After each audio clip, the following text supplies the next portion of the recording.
tips for how you can memorize music faster. So one is to actually sit down and analyze the music and understand what are the different groupings and patterns that are used to create the musical phrases. So for example, flam diddle tap, and then off the left, flam diddle tap, and then flam diddle tap diddle tap. Or you could say it's 2 flam drags and a float flam drag. That is a very different approach than going through and isolating out each one of the notes. If you think of rhythmic groupings as a chunk as a rudiment and say flam drag as opposed to flam diddle tap, it's going to make it easier for you to memorize the phrases because you're stringing together the ideas, the groups, the chunks, as opposed to putting together every single individual note, like right, left, right, left, and there's like grace notes, but blah, blah, blah, blah. That's a lot harder to memorize than memorizing the larger meta of the music that you're going into. Another way that you can do this, and this is something that I did when I used to teach elementary music to help like the band or the general music students be able to like learn music, is you do a small chunk,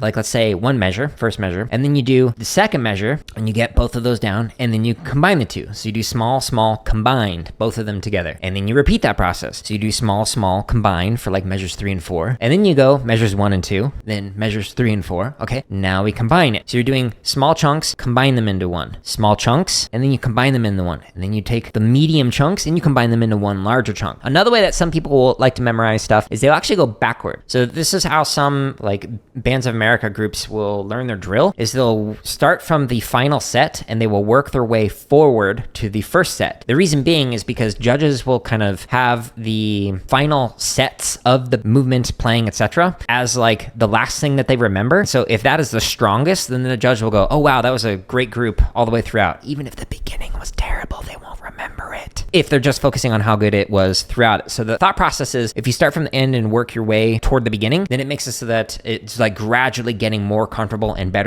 as you go throughout that particular piece. So you can do that with memorizing drill, you can do that with memorizing music, etc. I have done that before, but I still prefer like the small group. We do that with like drill, sheet music, etc. And that generally worked better, but you might find the working backwards and forward works better for you. Another thing that you can do for memorizing music is to just listen to it over and over and over and over. I would have playlists that I would listen to when I was trying to memorize like a marimba solo, and I would just create a playlist where you just sit there and listen to the playback of that, or multiple people playing like a marimba piece different ways, so that we can hear like different styles of phrasings, and you'll eventually be able to memorize it just by like singing it in your head, and then you'll eventually be able to go, okay, now I can actually play this thing. Another thing is whenever you're memorizing the music, I recommend going through the entire thing start to finish when you are first learning it, and try and figure out what are the potential trouble spots going to be for playing and memorizing. If you just go from the very beginning and then you slowly work your way through and you slowly start adding into it, you might find that like the beginning of the music is actually really easy, but it's the middle part that's actually really difficult and you want to spend more of your time. So if you have like a month to learn something, spend that first day just going through the entire thing as slowly as you need to just like be able to read through the whole thing, and then start planning how you want to spend your time. Should I spend 50% of my time on the middle and then like 25 on the end, 25 on the beginning, or do I need to switch it around so that's the middle that I'm focusing on, etc.? But you won't know how difficult something is unless you actually like go through the entire thing. There's been a lot of research on what it takes to become a high performer. For example, like Olympics are going on right now. There's a ton of scholarship on Olympic level athletes, like studied for decades. So if you look at like Malcolm Gladwell's book Outliers, he talks about the 10,000 hour rule. What he's actually citing is scholarship by K. Anders Ericsson, who was basically like a sports psychologist who studied what does it take to develop skills and acquire expertise. What they have found is this whole idea of like innate abilities or so-called talent. People who have that, supposedly, are indistinguishable from people who didn't have that so-called talent and who just practice for 50 hours. After 50 hours of practice, you develop this thing in your brain called automaticity, where things become automatic for you. You don't have to like physically think about it. When I'm sitting here playing a paradiddle, I'm not thinking right, left, right, left, right, left, left. I'm just thinking right, left, left. Like I'm thinking of the grouping. My brain is on autopilot where I'm literally able to talk to you while playing through a paradiddle and not have one affect the other. So this is automaticity. If, however, I were to try and talk while I was first learning a paradiddle, then I'd be like, I don't know how to play this thing and it would not sound very good. Once you develop that ability to think broad or outside of the physical thing that you're doing, your ability levels are, generally speaking, indistinguishable from other people who don't necessarily have to think about it. If you are somebody who hasn't been playing much and you look at somebody else and you're like, man, they're just so much better than me, I'm never gonna get better. I was that person. Like my freshman year of high school, I could not play a quarter note cowbell part. This is all I had to play.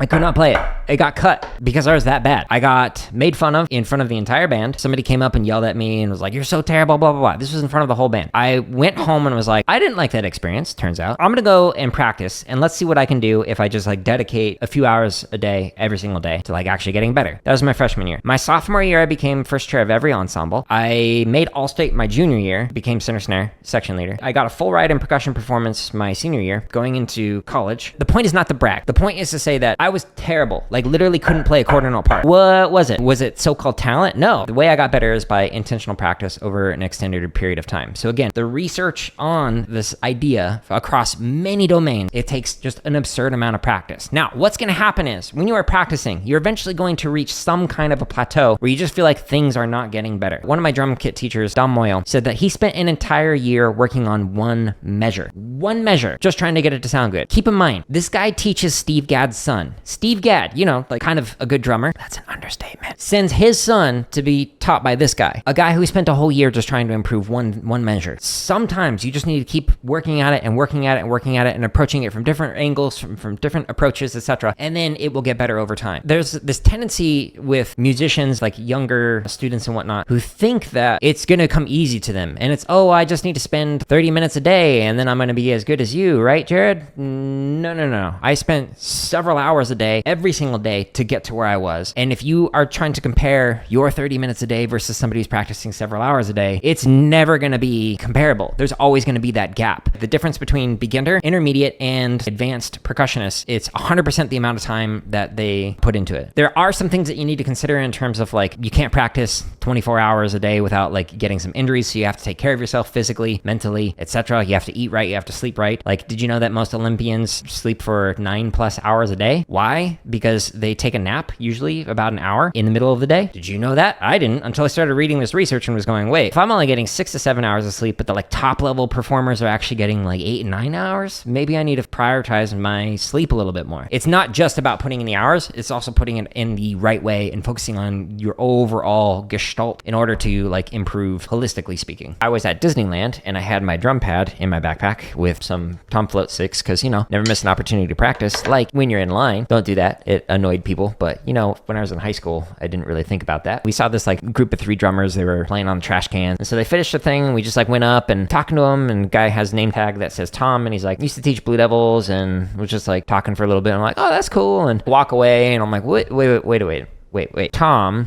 older gentleman, taught Blue Devils. So I ran back and I was like, are you Tom Float? He's like, yeah, I am. Because we had his sticks in my backpack, he signed his sticks. That's the story behind those.